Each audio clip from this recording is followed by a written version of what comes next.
जिले में कोरोना के केस लगातार बढ़ रहे हैं। वीरवार को जिले में 379 नए केस सामने आए हैं। एक दिन का ये आंकड़ा अब तक का सबसे ज़्यादा है। साथ ही कोरोना महामारी से 4 मरीजों की मौत भी हुई है।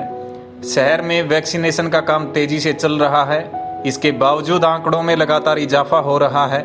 स्वास्थ्य विभाग ने जिला प्रशासन से सरकारी टीचर और डाटा ऑपरेटर की डिमांड की है ताकि उनकी सेवा से ज़्यादा वैक्सीनेशन का काम हो सके।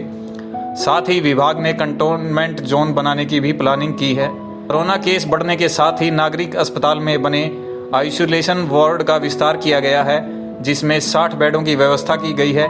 यहाँ पर कोरोना के गंभीर मरीजों को रखा जाएगा। ये मरीज डॉक्टर की निगरानी में रहेंगे। इसके अलावा शहर में 2 कोविड सेंटर बनाए गए हैं, जो कि जाट धर्मशाला और यादव धर्मशाला में बनाए गए हैं। ज़रूरत पड़ने पर कोविड सेंटर को बढ़ाया जा सकता है। इसके अलावा जो मरीज होम आइसोलेट हैं, उनसे लगातार संपर्क किया जा रहा है। उनके स्वास्थ्य को लेकर डॉक्टर फ़ोन पर बात कर रहे हैं और उन्हें दवाई वगैरह बता रहे हैं। सूत्रों से मिली जानकारी के अनुसार गत दिवस एक कोरोना मरीज को नागरिक अस्पताल में भर्ती कराया गया था, जहां रात को उसकी तबीयत बिगड़ गई और तबीयत बिगड़ने के बाद परिजनों ने हंगामा खड़ा कर दिया। काफ़ी देर शोर शराबा हुआ। इसके बाद मरीज को अग्रवा मेडिकल कॉलेज रेफर किया गया। बुधवार को जिले में 379 केस सामने आए हैं। रिकवरी रेट घटकर 90% तक पहुंच चुका है। जिले में 1440 एक्टिव मरीज हैं। अब तक 345 मरीजों की कोरोना से मौत हो चुकी है।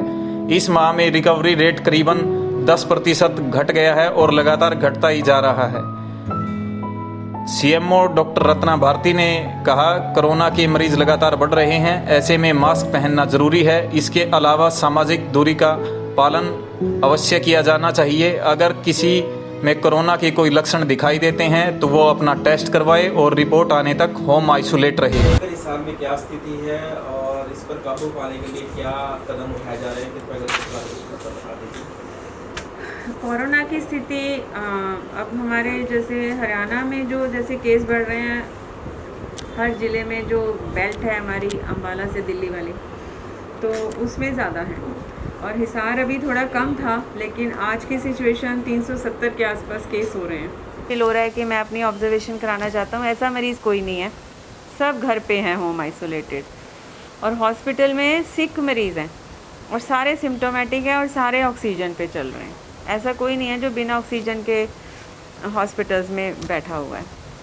तो इसलिए हम तो यही कहेंगे कि पहले लोग डरते थे, थोड़ा सा भी लक्षण आने पे आते थे सैम्पलिंग कराने, परिवार को कहते थे करा लो। लेकिन अब क्या हो गया है कि लोग अब सीरियस होते हैं तो घर छोड़ते हैं कि उनका कोई इलाज ही नहीं मिलता। कोई इंजेक्शन लगाओ, कुछ करो, घर में लक्षण आते रहते हैं, ऑक्सीजन लेवल कम हो जाता है, चेक नहीं। देखो, अपनी मॉनिटरिंग खुद भी थोड़ी करनी पड़ती है। जब उन्हें सब कुछ दे देते हैं, हमारी टीम भी जाती है, पर एकदम से सीरियस हो जाते हैं जब तब सैंपल कराते हैं। तो हम ये कहना चाहेंगे कि होम आइसोलेशन वाले भी इतने अपनी मॉनिटरिंग, हमारी टीम को सारे लक्षण बताएं, डरें ना कि हॉस्पिटल ले जाएंगे। हॉस्पिटल जाके इलाज कराना बेहतर है टाइम से, जो घर पे हैं पॉजिटिव केसेस। और जो लक्षण आने के बाद भी नहीं बताते, घर में अपने आप को अलग तो कर लेते हैं, बताते हैं अलग तो कर रहे हैं, टेस्ट नहीं कराते, तो वो भी गलत है। क्योंकि जब तक वो अपना इलाज टाइम से नहीं कराएंगे तो वो सीरियस हो जाएंगे, ऑक्सीजन लेवल डाउन हो जाएगा, फेफड़े अपने इन्वॉल्व हो जाते हैं, उनको बचाना मुश्किल हो जाता है। तो हम यही चाहेंगे कि लक्षण आते ही सैंपल कराएं।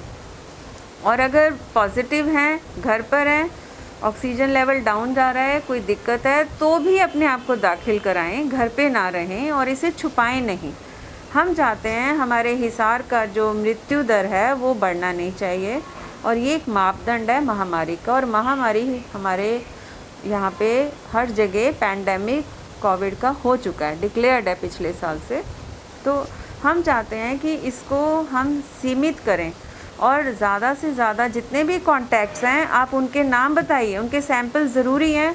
जब तक हम सभी उनके जिन से वो मिले हैं पिछले 14 दिन में वो नहीं बताएंगे, तो वो अगर पॉजिटिव हुए तो वो फैलाते रहेंगे समाज में।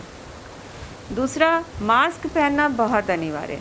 अगर मास्क नहीं पहनेंगे, मास्क पहनना, दूरी 2 गज़ की दूरी और हाथों को बार बार साबुन से धोना, नहीं तो सैनिटाइज़ करना, ये अनिवार्य है। वैक्सीन तीसरा बहुत ही ज़रूरी है। वैक्सीन करके हम अपने आप को बचा सकते हैं और हम बढ़ते हुए केसेस की चेन को रोक सकते हैं। हम इन्फेक्टेड नहीं होंगे वैक्सीनेशन के बाद, तो हम बच गए। तो इस तरह से ये कम हो जाएगी, इसकी मृत्यु दर और सीरियस होना कम हो जाएगा।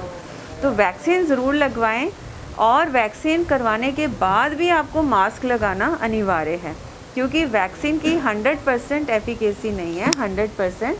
तो उसमें से अगर हम थोड़ा सा भी लापरवाही करेंगे तो हमारा फिर से इन्फेक्शन होने का डर हो सकता है। और हम खुद प्रोटेक्टेड हैं, लेकिन दूसरे को भी दे सकते हैं हम नाक ज़रिए, सिक्रीशंस के ज़रिए, ड्रॉपलेट्स के ज़रिए।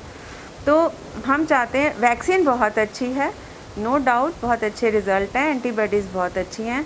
तो आप अपने आप को, अपने परिवार को, जिसको वैक्सीन के लिए जो एलिजिबल हैं 45 साल से बड़े, सबको वैक्सीनेशन लगवाइए।